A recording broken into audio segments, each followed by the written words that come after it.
நம்மளோட ஜாதக கட்டத்தில் ஒவ்வொரு இடத்துல நிற்கும்போது ஒவ்வொரு பெயர் சொல்கிறோம். அந்த ஒவ்வொரு பெயருக்கும் ஒவ்வொரு பெயரும் என்ன, அந்த பெயருக்கு உண்டான காரணம் என்ன அப்படிங்கிறத அந்த வீடியோவில் பார்க்க போகிறோம். சனி வந்து நம்மளோட இப்போ நீங்கள் வந்து ஒரு ராசியாக இருக்கீங்க. உங்கள் ராசிக்கு முன்னாடி ராசிக்கு வரும்போது அதை வந்து நம்ம என்ன சொல்கிறோன்னா விரய சனின்னு சொல்கிறோம். நீங்கள் வந்து இப்போ மீன ராசியில் சனி பகவான் சனிங்கிற பிளானட் வந்து மீன ராசியை நோக்கி பார்வைப்பட்டுருக்கனால நம்ம மீன ராசிக்கு வந்து இப்போ ஜென்ம சனி போயிட்டுருக்குன்னு சொல்கிறோம். ஸோ இப்போ நீங்கள் மீன ராசியாக இருக்கீங்க. ஆனால் இதே ஒரு 1.5 வருஷத்துக்கு முன்னாடி வந்து பார்த்தீங்கன்னா அது சனி வந்து கும்பராசியில் இருந்தது. இந்த சனிங்கிறது ஒரு விரய சனிங்கிற ஒரு மீனிங்கை கொடுக்கும்.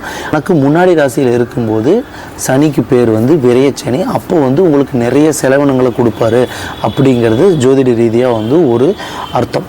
ஸோ அடுத்து வந்து பார்த்திங்கன்னா சனி உங்களோட ராசி இருக்குல்ல, ஃபஸ்ட் ஆஃப் ஆல் உங்கள் ராசிங்கிறது என்ன சொல்கிறோன்னா உங்களோட ஜாதக கட்டத்தில் உங்கள் சந்திரன்கிற ஒரு கிரகம் எங்கே இருக்கோ அதை தான் உங்களோட ராசின்னு சொல்கிறோம். இப்போ புரிஞ்சிருக்குன்னு நினைக்கிறேன். நிறைய பேருக்கு ராசினாவே என்னென்னு தெரியாது.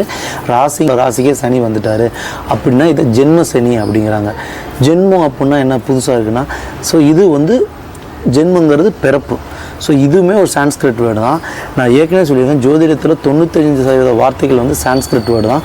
ஸோ சனி வந்து ஜென்மத்துக்கு வந்துட்டாருன்னா உங்களோட பிறப்பு ஜாதகத்துக்கு வந்துட்டார், பிறப்பு ராசிக்கு வந்துட்டார் அப்படிங்கிறத ஜென்மத்துக்கு வந்துட்டாருன்னு சொல்கிறோம். இதை பேர் ஜென்ம சனின்னு சொல்கிறோம்.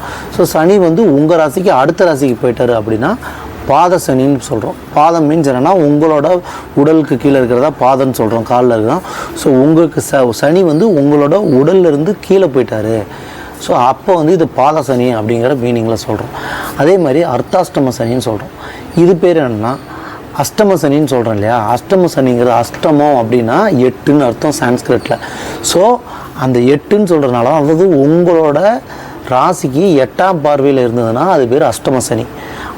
அந்த அஷ்டமத்தில் பாதிங்கிறது தான் அர்த்தானா பாதி, அர்த்தாஷ்டம சனின்னு சொல்கிறாங்க இல்லையா. அப்போ அர்த்தாஷ்டம சனி அப்படின்னா உங்களோட ராசியிலேருந்து 4வது இடம். அஷ்டமனா 8, அர்த்தாஷ்டமனா அர்த்தானா பாதி. அப்போ அஷ்டமத்தில் பாதி 4. அப்போ அர்த்தாஷ்டம சனிங்கிறது 4. உங்களோட ராசிக்கு 4வது இடத்துல போய் சனி உட்காந்தாருன்னா அந்த இடத்துக்கு பேர் அர்த்தாஷ்டம சனிங்கிற மீனிங். ஓகேங்களா. அதே மாதிரி கண்டகச்சனின்னு சொல்லுவாங்க. என்ன அப்படின்னா நான் ஏற்கனவே சொல்லியிருக்கேன், ஒவ்வொரு ராசிக்கும் தன்னோட 7வது பார்வையாக 180 டிகிரியில் அந்த ஃபஸ்ட்டு ராசிக்கு உங்களோட ராசிக்கு என்ன அந்த கிரகம் வந்து ஒரு பவரை கொடுக்குதோ அதே பவரை அந்த 7வது ராசிக்கும் சேம் பவரை கொடுக்கும்.